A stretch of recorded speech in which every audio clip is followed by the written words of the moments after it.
I'm Catherine, and welcome to my making adventure.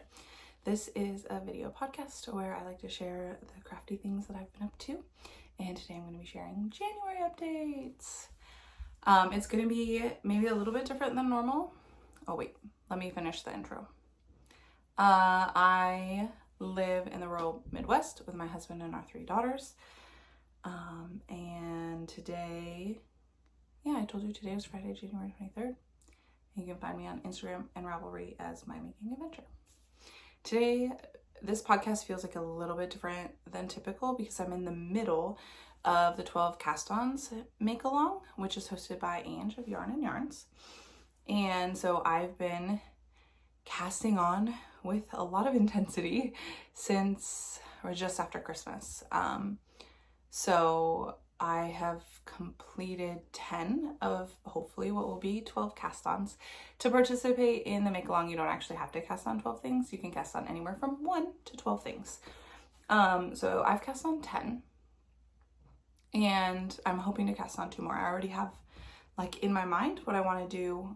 Just life has been really busy. So we'll see how far I get. I also don't want it to be like overwhelming in my brain because I have so many projects going.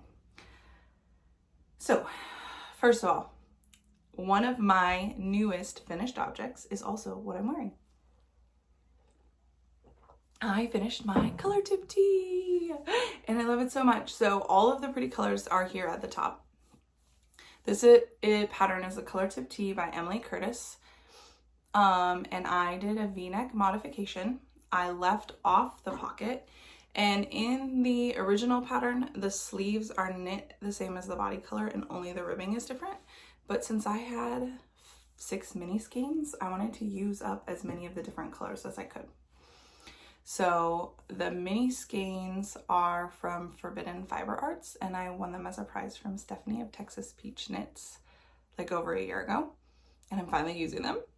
And so there's like 2 different colors on this sleeve, 2 different colors on this sleeve, and then I did the purple at the neckline. And there was like a gray, black, white one, and I didn't put that in this tee. I also, in addition to modifying for a V-neck, I modified to add some like bust shaping, and I think that went pretty well. That was the first time I'd done that. If I do feel like there's still like extra fabric here, which I don't know, I don't think you're supposed to have. That might mean I knit like too big of a size, like the shoulders are supposed to stop here. And then like once I blocked it, it might just, my gauge might have been off. That might have eliminated some of that extra fabric there. So that might be on me for choosing the wrong size or the wrong gauge. I didn't measure when I was done, so I don't know. My other big finished object is right there, and it's a sewing project. I finished my Hinterland Dress. I had purchased this fabric, I think in the summer, and I think I finished sewing this on Christmas Eve. My daughter was sick, and so we ended up staying home from Christmas Eve service, which made me so sad. Just me and her. The rest of our family went. And so I was sewing while they were there, and I was like finishing the bottom hem as they were walking in the door. And I was like, let me finish this, and then I'll help get everybody to bed. Since it's been finished, I've worn it 1 to 2 times a week. It currently, you can see some stains on it. It needs washed. They're not like stains. It needs washed. So, that is something that I've also been really enjoying having, is my Hinterland Dress. I think I want to do like a light lavender-y purple one next, because I'm not ready to be done making them or wearing them. I do feel that this green one, the fabric is much stiffer than the pink one I made in July.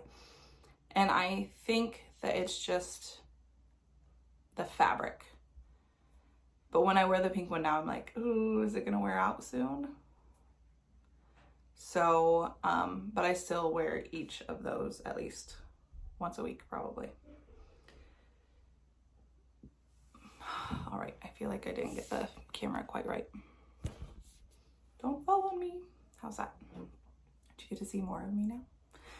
This pile of project bags down there is actually projects I decided not to talk about because I haven't added anything to them since I finished their 12 cast on.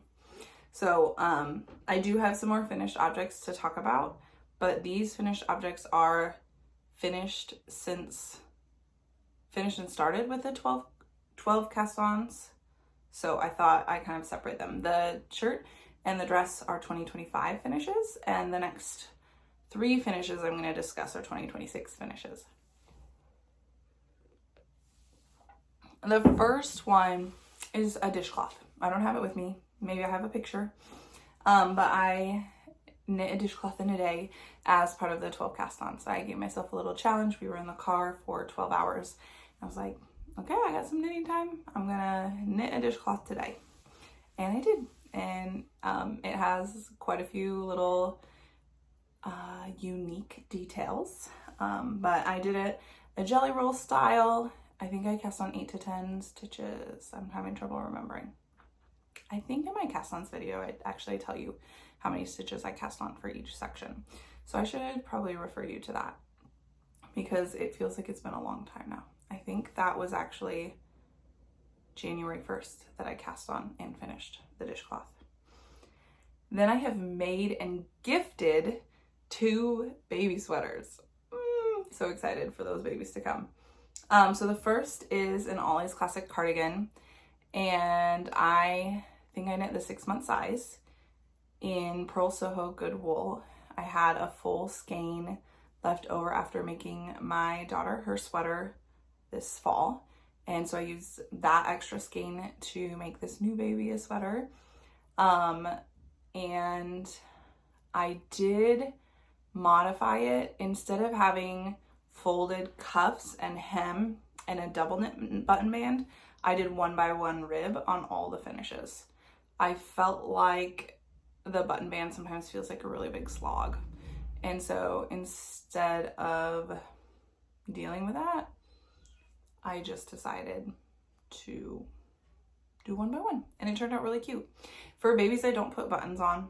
A cardigan is really cute open for a baby over whatever else they're wearing, like a little dress. I did knit the sleeves the sleeve ribbing extra long so it can be folded up and then extended to maybe hopefully fit for more than 1 year. Yeah, and that was really fun. Hopefully I put up a picture. And then the other sweater I knit, that pattern, Ollie's classic cardigan, is by Hannah Graham. The other sweater I knit is also by Hannah Graham, and it's a Micah's Raglan sweater.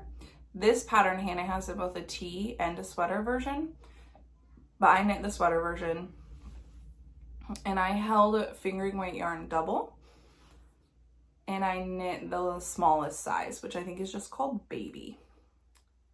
The next size up after that is a 12-month. I am pre-filming my finished object of Micah's Raglan sweater, which was one of my 12 cast-ons. You can see, sorry, it's not like a perfect way of showing it off, but you can see the cable. You can see that my make ones are still kind of uneven on either side of the cabling, but I don't think it's bad enough that I needed to try to do really anything about it. And then it continues down. Got some ribbing. I did some what I felt like were going to be long cuffs so that they could get folded back when the baby is little, and then lengthened. And then you can lengthen the sleeves by unfolding the cuffs as the kid gets older. And it calls for a folded collar, but I just did a single layer. Yeah, so that's my finished Micah's Raglan. It probably used about 130 grams of yarn because I have 70 grams left from my 2 cakes. And I think it's so cute, and I'm giving this to my friend tomorrow for her soon-to-be-born child. So happy to be able to make that for her. And that turned out really well. And I was really excited to have some extra yarn, and with that, to match the Micah's Raglan sweater, I just finished some Perfect Newborn Baby Socks, which is a free pattern that I got off Ravelry. I think it's by Tabitha, Gandee? I don't remember. It has two options. One is like a 2x2 rib, and one has like a little tiny cable. And I sort of like combined the two, and I just didn't do cables everywhere. I only did them like so I did two of the, it's not, two of the little twisted columns on the front and one on the back. So, yeah, these take, I think this is 12 grams of yarn. So cute. So if you had like a 10-gram mini, you could almost do this. You would just maybe need to like do the cuff a different color or something. But or do the leg a little shorter. They're so cute. And they stay on.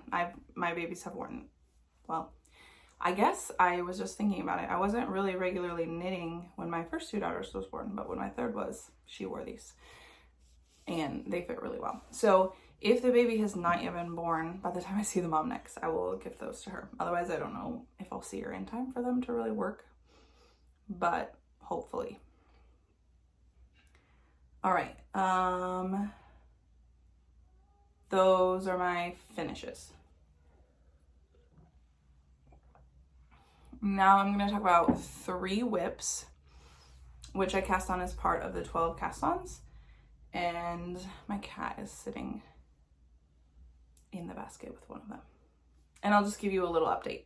So I think this was my first cast on as part of the make along, using Chicken Lady Fiber Arts yarn. Also, a gift from Stephanie of Texas Peach Knits. It is Highland sock, and it is like really bouncy and beautiful. I love this so much. Plus the colors. Oh! And I have finished my first sock. So at Christmas, I knit everyone in my family a pair of socks except myself. So these are like my Christmas socks for myself. And I got one done. I had to get one done so that I could make these. And I don't have the second one cast on because I'm going to actually pivot to a different pair of socks. But I'm really, really excited. I did 30 rounds of 2x2 ribbing for the cuff. Then I did the stack of books pattern for, I think, 70 rounds. So I have like 100 rounds total on the leg. Heel flap and gusset with a garter ridge, like the pattern calls for, and a rounded toe, which is like my favorite. So, and they fit me. This one fits me. There's not 2 yet. So a half finished object from day 1 of 12 cast-ons, and I did a lot of this with like walking laps around my house after my children are in bed to try to get a little bit of a walk in when it's cold outside. My next whip, I have to dump my cat out of, is the 4 Points blanket, which is a free pattern from Pearl Soho, except that I'm not following the gauge of the pattern. So the pattern is intended to be used with fingering weight yarn, and I think you would maybe use 4 different colors. Well, I'm using chunky yarn and size 13 needles, which is a 9mm. And this is my blanket so far. When I finished, if you watched the cast on video, I was here at the end of that. And so I've knit a good amount, I feel like, since then. I have only knit on it like maybe 5 different days, maybe not even that, like 3 to 5 days. Most of the time it's just been sitting in the basket. I am still anxious to like check if I cast on the right number of stitches to make this really work, but we will just wait and see at this point. I might be less nervous if I had cast on 75 instead of 80, because that would have given myself a buffer, but I really don't want extra if I don't need to have extra. I have to have extra. You can't just run out. I don't want a lot of extra. So we'll see how that goes. This is just like sitting up stairs and I work on it. My goal is going to be, when I'm done with 12 cast-ons, to do like 2 rows a night. Just like 1 down and back. Well, when the rows are longer. The rows go all the way, you decrease all the way down to 1 stitch. So at that point, maybe, you know, when there's like 10 stitches, maybe I can just finish it off. The last whip I'm going to share about is the Kindness Bloom Shawlette, which is a free pattern, and I didn't write the designer. Let me look it up because it's a free pattern. The least I can do is say her name. Rachel Huffman. And it's a beautiful pattern, but I'm having problems with it. Mostly I probably picked the wrong yarn. So this is an alpaca, which is super soft and local for me. Local yarn for me. My husband went to the mill and got it. And this is light lopi, which is Icelandic wool, which is scratchy. So they were both non-superwash, which is why I was like, oh, that'll work well. But the contrast between the itchy and the soft, I don't know. And this is how far I got. I haven't knit anymore, but what I did do is I blocked it. As you can see, some of the yarn overs are showing up more. I had some issue with, they are a lot bigger on one side than the other. But I feel like they're at least visible now. But it did not, I mean, a lot of you suggested blocking it to see if it would soften up. It's still pretty itchy. And I don't know that I would want to wear that around my neck. Maybe if I had done the alpaca first. So I think that this will probably be a frogged project, which is a little bit sad, but one of the things that I'm trying to lean into with the 12 cast-ons is trying out things that I wouldn't have otherwise, that I would have overthought in other situations. So I might have planned to make this and then wondered, like, will they actually work together for like 3 years or 4 years or 5 years? Have them set aside and do absolutely nothing with them for that long, because I wasn't sure if it was going to work it or not. But with the 12 cast-ons, I tried it and I learned that I don't think I'm going to like it. The other thing is, one of the sweaters I cast on was bottom up, and I didn't know that, but I was planning to make it. But I could have delayed and thought about it and overanalyzed it, because I've never done bottom up before, but I just had to cast it on. So I'm trying to lean into that a little bit more with the 12 cast-ons. I don't anticipate like being the sort of person that likes to have 12 things on the needles on a regular basis. So I don't think that we're going in that direction. Don't worry. But I am enjoying casting on a bunch of things and playing around with new ideas. I was thinking, I think I bought yarn for 1 project. And that was a project that was already on my queue. That's not one that I shared today. But the rest of the yarn that I've been using for the 12 cast-ons is yarn that I had on hand, or that I repurposed from something else. So that's pretty exciting. Okay, let me go back to my notes, because that wasn't all that I wanted to talk about. I also, pull Elisa from Knit All the Yarn, and I have to, sitting on the floor like she does, and my leg fell asleep. And we're at the 18-minute mark, so I think Lisa's got me beat. She can usually make it to 20 minutes before her foot falls asleep. Okay, I did some analysis of my 2025 knitting, and I thought I would just share that. I'm not going to do a separate everything I made video. I don't think. This is just going to be a little bit of that update included here, and it's more of an analysis than a show off mainly because I don't have the energy to find everything that I made in 2025 and show it off. I'm much more enjoying doing the 12 cast-ons than making one big video like that. So I used my Ravelry page to do this analysis, and that means that it does not include the dishcloths I made because I don't usually make project pages for my dishcloths. I made a project page for the one I did for the 12 cast-ons only because I felt like that was good for, yeah, just like the integrity of the make along. So in 2025, not counting dishcloths, I finished, so not necessarily start to finish, but I finished 41 projects. 10 of those projects were garments. 6 were for kids and 4 were for adults.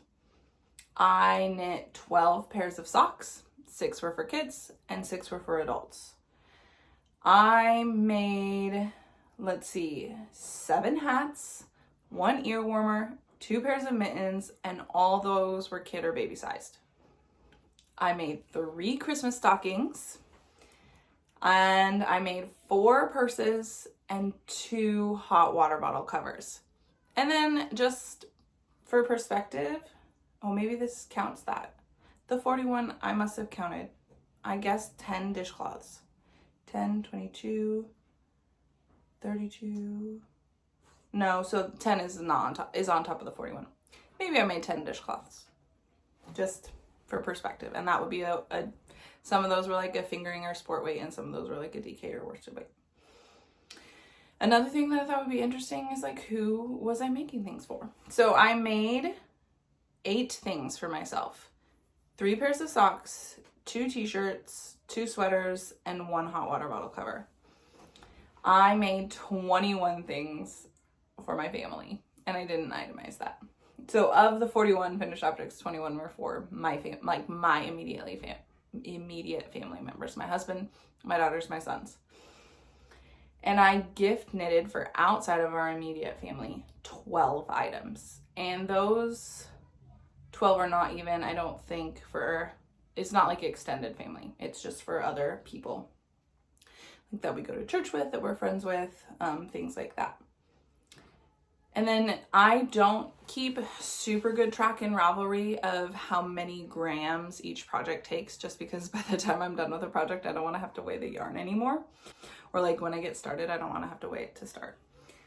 But I estimated, like project by project. I was like, okay, that hat was about half a ball, so 50 grams. Or that hat was even less than that. It was for a baby, it was like 30 grams. Those mittens, 40 grams. Like that. I went garment, like this was like maybe 2.5 skeins, because it was 2 full skeins of the Cascade Heritage plus whatever from the minis I used. So 250 grams. That is like what I did. And I added up all the grams. And I just thought, this is fun. It doesn't include the dishcloths because I don't know how many I made. But it was 4,255 grams based on my estimate. Total estimate. It could be less, could be more, but kind of a fun number to be thinking of. And then I just wanted to share like some of the things that I felt like were big moments for me this year in my making. One is that I did 2 test knits, and those were my first test knits, and it was like a new experience, and it's one of my goals for the year, and I made it happen, and I'm proud of myself. Another is continuing to progress through making stockings for my family. Just like that, I haven't given up yet. It's probably the big moment, because nothing is coming out exactly as I hoped, but it's also not like a total flop. But it'd be easy to give up, and I haven't yet. And the last one is finishing this color tip tee. It's a fingering weight garment, and I started it like, I think in August. I'm using this like beautiful hand-dyed yarn that I wanted to like really do a good job with. And the second time I wore this, my baby puked on it. Literally, like, only time she's puked in 6 months. Like, I don't even know. And I asked for help because I initially washed it in wool wash and the smell did not come out. Asked for help and vinegar was recommended, and that did the trick. We actually have like vinegar in a spray bottle, so I laid it flat and I sprayed the vinegar onto the area that I knew was like most effective. It's like 50-50 white distilled vinegar from the store and water. I sprayed that on, like saturated it with the spray, and then I just soaked it in water, and it's all better now. So yeah, just like finishing this to completion and doing all the mods that I wanted to do felt like a really good process to be working through this year. Then I have a few goals for this coming year. I'm hoping to knit more intentionally, as always. Just really thinking about what I want my family to have, and what I want to give away and how I can use what I have. I'm hoping to track my spending on yarn and knitting notions. I don't really buy a lot of notions, but if I do, I definitely want to include that. I made 2 yarn purchases already this year. One was for my husband's sweater, and one was like a skinny yarn when, that was last year. I think that was in 2025. Like on the 31st of December. I bought a skein when we were out of state traveling. And then I think it would be good if I could track my yarn usage better. Like, how many grams did that actually take? If only to help me decide when I have little bits of scraps left over, what I can really make with it or not. And then, or like how much I actually need to purchase to make something like this or not. One of my big goals is more sewing, because I wear my sewing things all the time. That was my children. They're supposed to be doing their quiet time. Their father is going to be handling that.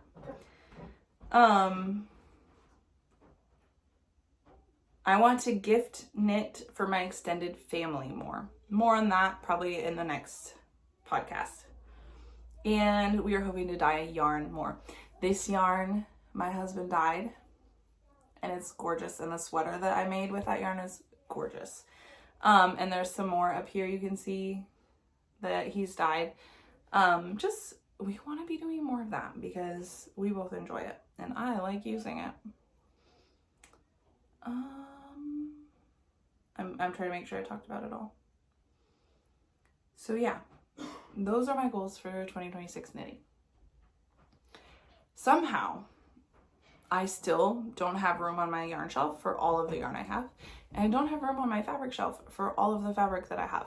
So there's not hopefully going to be a lot of big purchases, even though I've never been one to make a lot of big purchases. I do want to have another Hinterland dress by Easter, but I told myself I can't buy more fabric until all of the fabric that I own fits on the fabric shelf. And I haven't taken out my sewing machine since I told myself that. So obviously, there's no guarantee. I just don't want to be wasteful with my making. So, at one point I was like, oh yeah, don't forget to talk about that. But I don't know what it was. Oh, I was just gonna say, it's Friday, but my husband's home because it is like, this is the cold winter storm weekend where some people are expecting a bunch of ice and we are expecting really cold and maybe a dusting of snow. So I hope everybody's warm and safe through this, and all the areas around here like canceled school for today, businesses have closed, the zoo closed. So I hope you can stay safe and warm in all of this, and God bless. Bye.